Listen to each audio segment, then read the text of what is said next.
우리 예레미야서 제10장 17절부터 마지막 25절까지 같이 봅니다. 예레미야서 제10장 17절부터 25절까지 말씀 우리 한 목소리로 같이 읽겠습니다. 시작. 에워싸인 가운데에 앉은 자여, 내 짐 꾸러미를 이 땅에서 꾸리라. 여호와께서 이와 같이 말씀하시되, 보라, 내가 이 땅에 사는 자를 이번에는 내던질 것이라. 그들을 괴롭게 하여 깨닫게 하리라 하셨느니라. 슬프다 내 상처여, 내가 중상을 당하였도다. 그러나 내가 말하노라, 이는 참으로 고난이라. 내가 참아야 하리로다. 내 장막이 무너지고 나의 모든 줄이 끊어졌으며 내 자녀가 나를 떠나가고 있지 아니하니, 내 장막을 세울 자와 내 휘장을 칠 자가 다시 없도다. 목자들은 어리석어 여호와를 찾지 아니하므로 형통하지 못하며 그 모든 양떼는 흩어졌도다. 들을지어다 북방에서부터 크게 떠드는 소리가 들리니 유다 성읍들은 황폐하게 하며 승냥이의 거처가 되게 하리로다. 여호와여, 내가 알거니와 사람의 길이 자신에게 있지 아니하니 걸음을 지도함이 걷는 자에게 있지 아니하니이다. 여호와여, 나를 징계하옵시되 너그러이 하시고 진노로 하지 마옵소서. 주께서 내가 없어지게 하실까 두려워하나이다. 주를 알지 못하는 이방 사람들과 주의 이름으로 기도하지 아니하는 족속들에게 주의 분노를 부으소서. 그들은 야곱을 씹어 삼켜 멸하고 그의 거처를 황폐하게 하였나이다 하니라. 아멘. 네, 우리 먼저 기도하겠습니다. 때로는 남아있는 것 하나 없이 빈 들녘에 먼지 일듯이 어쩌면 이렇게도 하나님께서 나를 다스리실까? 황폐한 가운데 던져지는 순간, 오늘 하나님께서 말씀하여 주신 대로 하나님을 다시 찾고 하나님을 다시 바라보며 하나님의 손을 다시 붙들지언정 주저앉지 않도록 하나님께서 사랑하는 백성들을 이렇게 말씀으로 인도하여 주시니 감사합니다.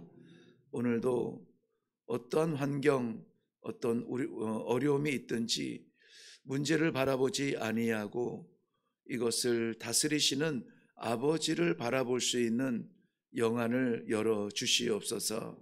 이 시간에도 하나님께서 귀한 백성들에게 말씀하여 주실 줄로 믿사옵고 예수님 이름으로 기도하옵나이다. 아멘.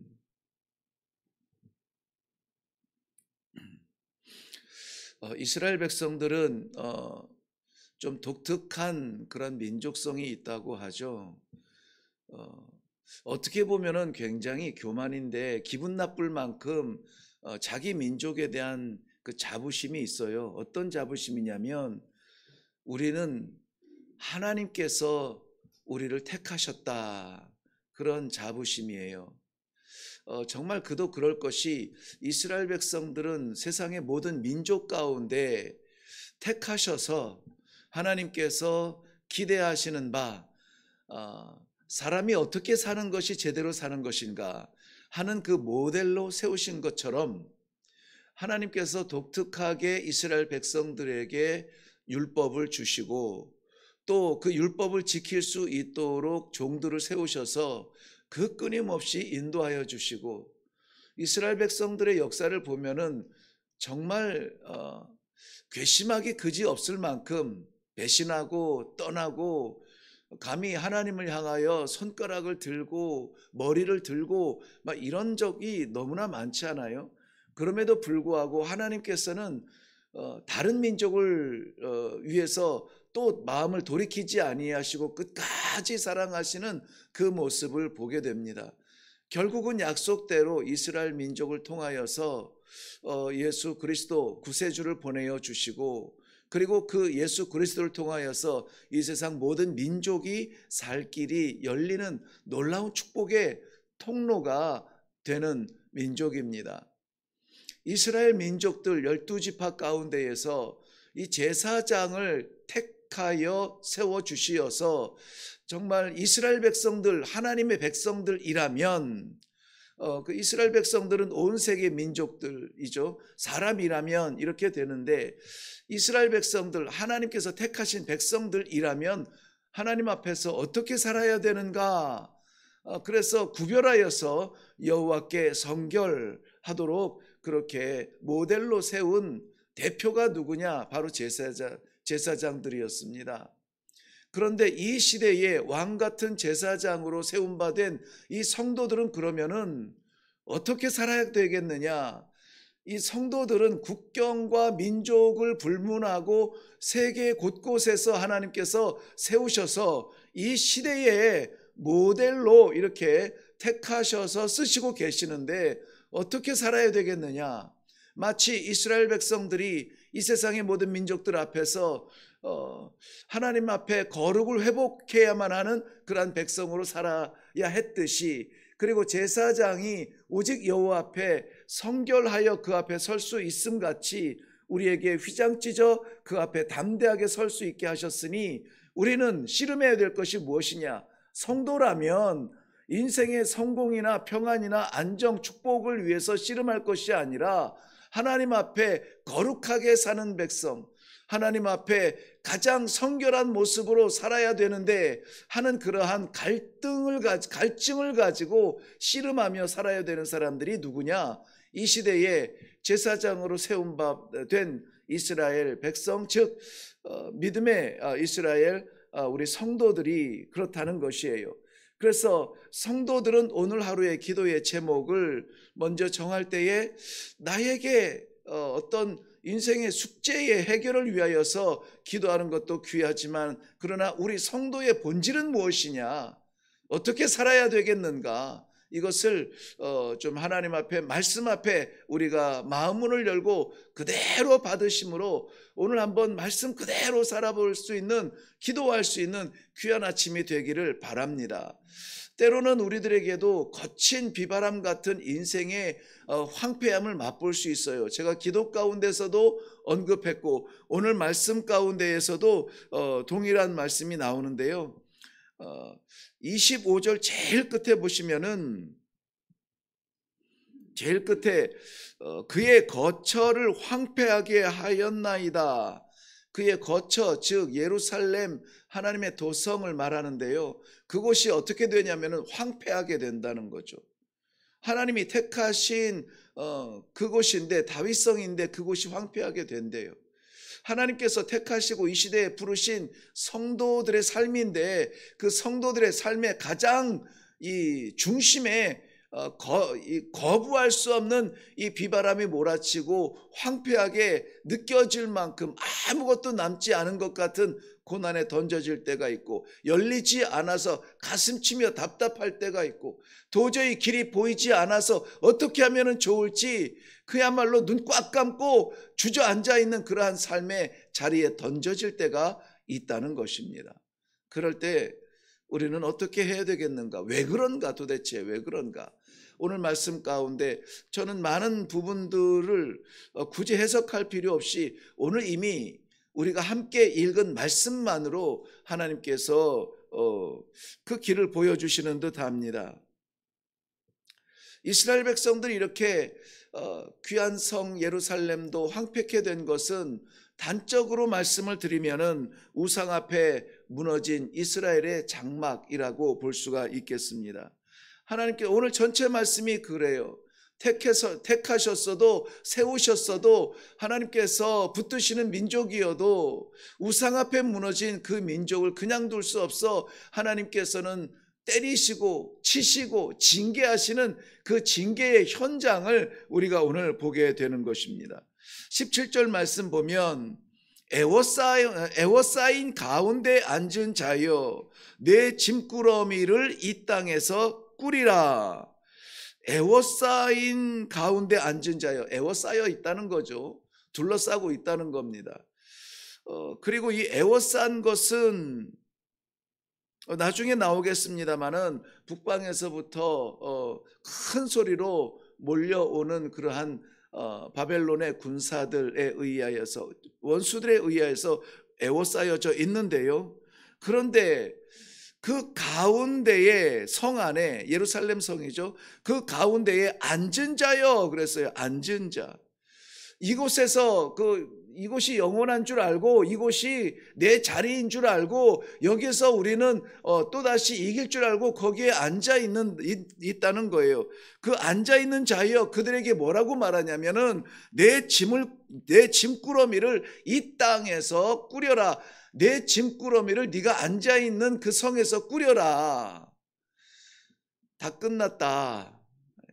거기에서 짐을 꾸리면, 짐을 왜 꾸립니까?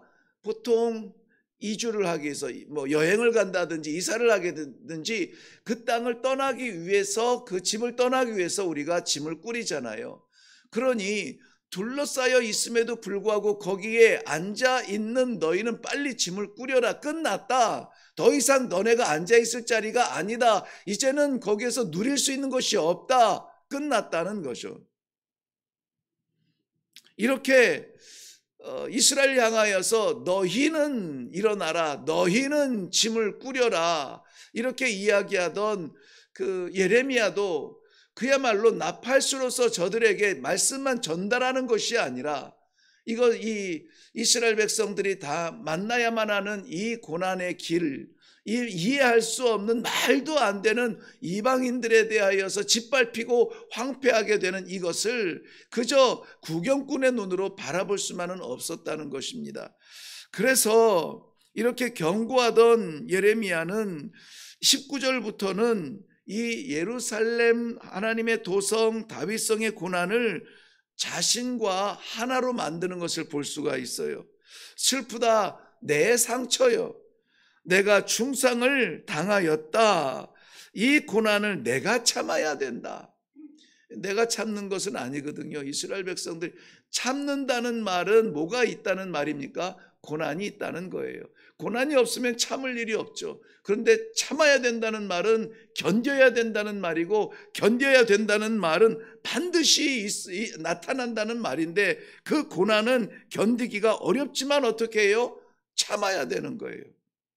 내 장막이 무너지고 내 모든 줄이 끊어졌으며 내가 지키고 싶고 내가 보존하고 싶은 장막이 있죠. 우리도 인생의 장막이 있습니다. 지금은 이것은 말도 할 것 없이 우선 내 가정이고 내 인생이 내 장막이 될 것입니다. 그리고 내 모든 줄이 끊어졌대요. 여기에 어려우면은 저 사람한테 부탁하고 저 사람이 막히면은 또 여기에 찾아보고 여기저기 우리가 붙잡으려 했던 그러한 끈아풀들이 다 끊어졌다는 거예요. 영원하지 않습니다. 내가 위로가 되고 내가 의지가 되고 내가 자랑이 되고 내가 이래봬도 라고 말할 수 있는 그 모든 것들이 다 끊어져요. 다 끊어집니다. 뿐만이 아니라 지금 당장에 내가 이 현실적으로 당하는 이 고난 가운데 가장 괴롭고 가장 어렵고 가장 견디기 힘듭니다. 내 자녀가 나를 떠납니다.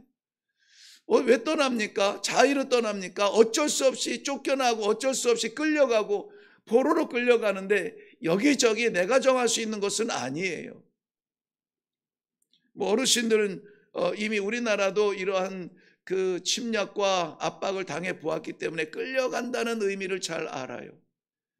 이스라엘 백성들 이 아수르나 이 바벨론이나 포로로 끌려간다는 의미를 잘 알아요. 그런데 내 자녀들이 끌려갔다는 거예요. 내 자녀들이 떠나갔다는 거예요. 내 곁에 없어요. 우리는 내 생명을 주어서라도 정말 내 자녀를 위해서 뭔가 하기를 원하지만은 그러나 저들도 떠나간다는 거예요. 그래서 뭐라고 말합니까? 내 장막을 세울 자가 없다. 내 휘장을 걸어줄 자조차 없다는 거예요. 무너져가는 내 인생의 도움이 의지가 될 만한 사람이 없다. 지금도 벌써 그렇죠. 지금도 아마 어르신들이 이 나이가 드시면서 이제 앞으로는 어떻게 할 것인가, 뭐 옛날 어르신들이야 그럴 걱정할 것이 없었죠. 그냥 자녀들하고 살면 되니까. 요즘에는 쉽지 않아요. 그런 가정이 많지 않습니다. 내 장막을 세워줄 자가 없어요. 내 휘장을 쳐줄 자가 없습니다. 인생의 뜨거운 태양이 뜰 때에 그저 얄팍 하나만 커튼 하나 쳐서 그 태양막을 막고 싶지만은 그 커튼조차 쳐줄 수 있는 자녀가 없어요. 이스라엘의 고통을 지금 그렇게 얘기하고 있습니다. 만사는 형통하지 못합니다. 모든 양떼는 뿔뿔이 흩어집니다. 이스라엘 백성들이 생각하는 양떼가 흩어졌다, 이것은 난리 나는 거죠. 난리 나는 거예요.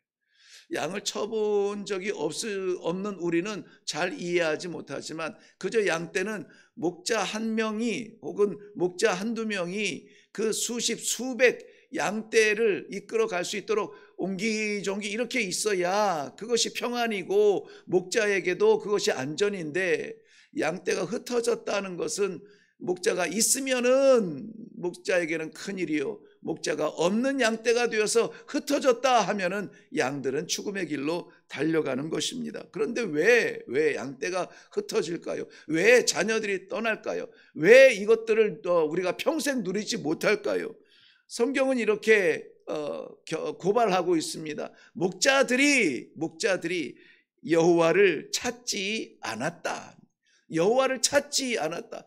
정말 제가 오늘 유난히 많이 쓰는 단어입니다만은, 용어입니다만은, 인생의 비바람이 불 때에도 우리는 여호와를 찾지 않아요. 좀 나 좀 보자 하고 어깨를 툭툭 두들기고 야 나 좀 보자 팔을 끌어당겨도 여호와께 돌아오지 않아요. 급한 마음에 잠시 그 구멍 막으려고 아이고 하나님 하지만은, 그러나 그 구멍 막히고 그 일 해결이 되고 그 문제가 깨끗하게 지나간 다음에는 다시 쳐다보지 않아요.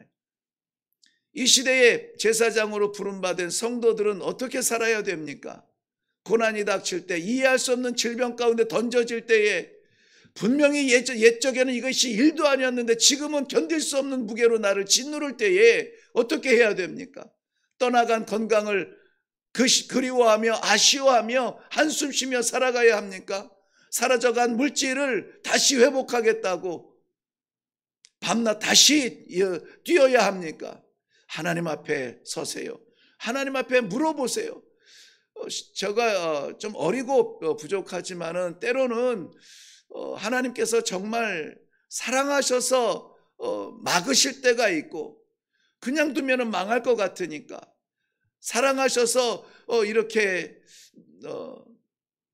질병도 허락하실 때가 있어요. 저 같으면은 뭐 수도 없이 그것을 경험하면서 깨달은 것이죠.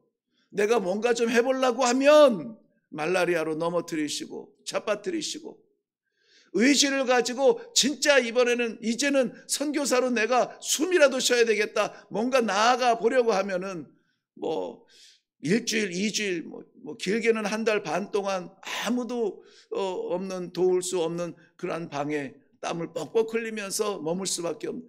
왜 하나님이 처음에는 막 불평했죠. 나를 선교사로 불렀으면 선교사로 쓰셔야지. 여기서 숨만 쉬는 송장 같은 이 모양으로 지금 한 달이 넘었습니다. 한 달 반이 돼가고 있습니다. 도대체 왜 그러십니까? 불평도 많이 하고 불만도 했어요. 그런데 나중에 이것이 깨달아지는 데에 정말 그동안에 흘렸던 땀보다 더 많은 눈물이 흘러요.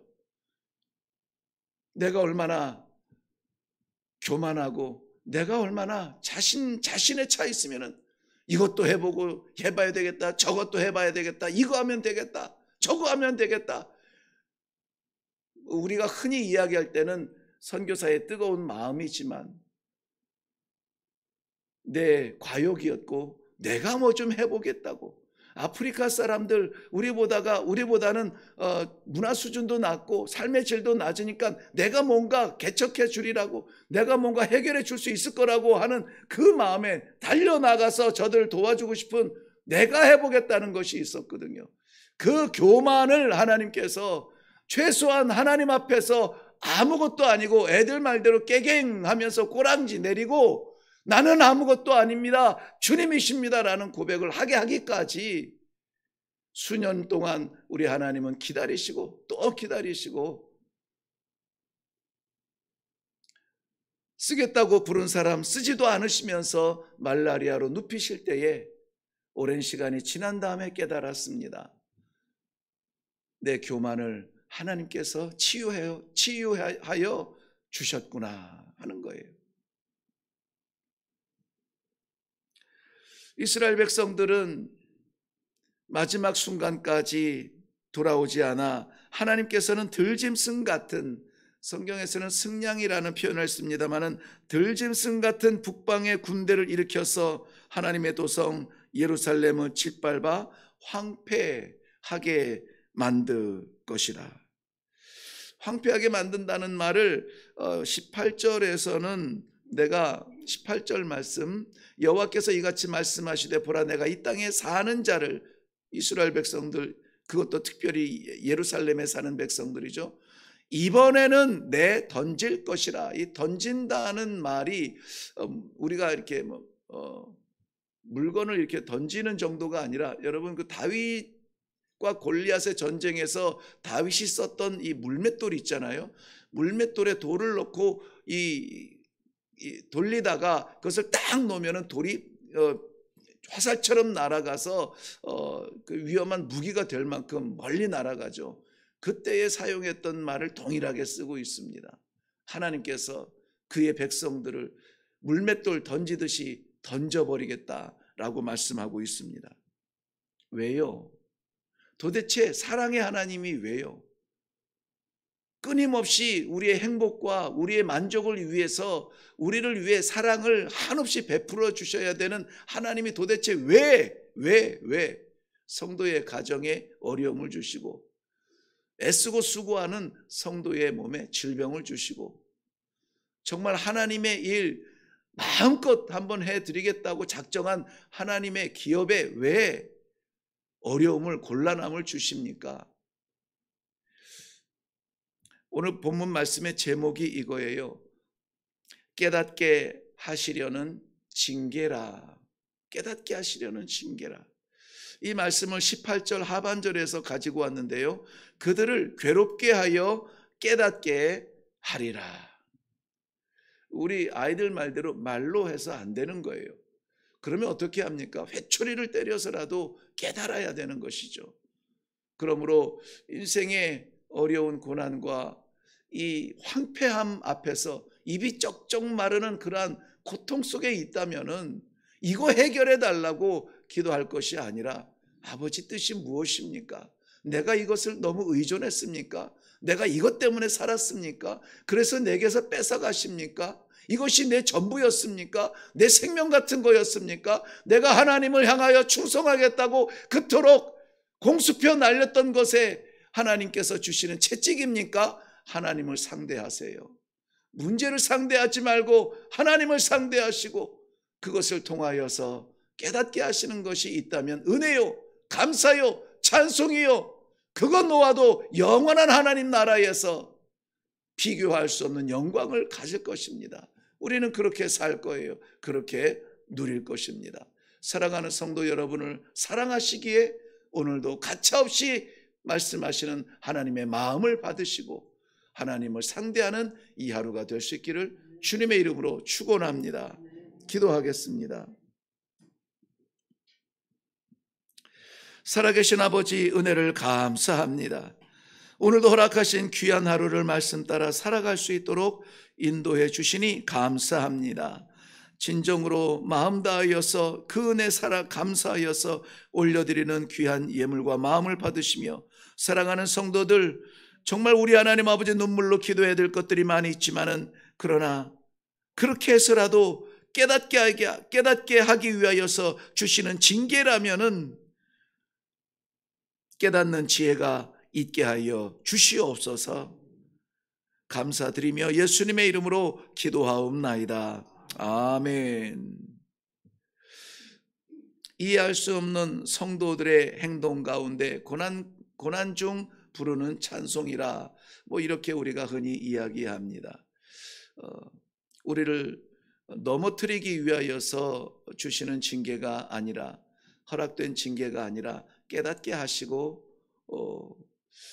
나를 좀 봐라, 나를 좀 봐라, 와서 나랑 이야기 좀 하자, 우리 서로 변론하자, 우리가 잃어가고 있는 기도의 시간, 우리가 잊어가고 있는 말씀의 시간, 이 시간을 회복하여서 영원한 나라에 걸맞는 백성으로 살게 하기 위한 우리 하나님 아버지 특단의 조치인 줄로 믿고, 문제가 아니라 문제를 허락하신 하나님을 다시 찾고 붙들고 기도할 수 있는 믿음 회복 허락하여 주시옵소서. 우리 먼저 기도하시고, 그리고 가정과 교회를 바라볼 때에 안타까운 부분들이 있거든. 그 안타까운 부분이 아니라 그것을 놓고 기도하게 하시는 아버지의 뜻이 무엇인지 다시 한번 아버지 뜻을 구하며 기도하며 내려갈 수 있기를 바랍니다. 우리 다 같이 해결해 주실 우리 하나님, 바라볼 수 있는 마지막 보루 여호와 하나님, 우리 회복할 그 이름 하나님 붙들고 이 시간에 기도하겠습니다. 우리 다 같이 기도하겠습니다.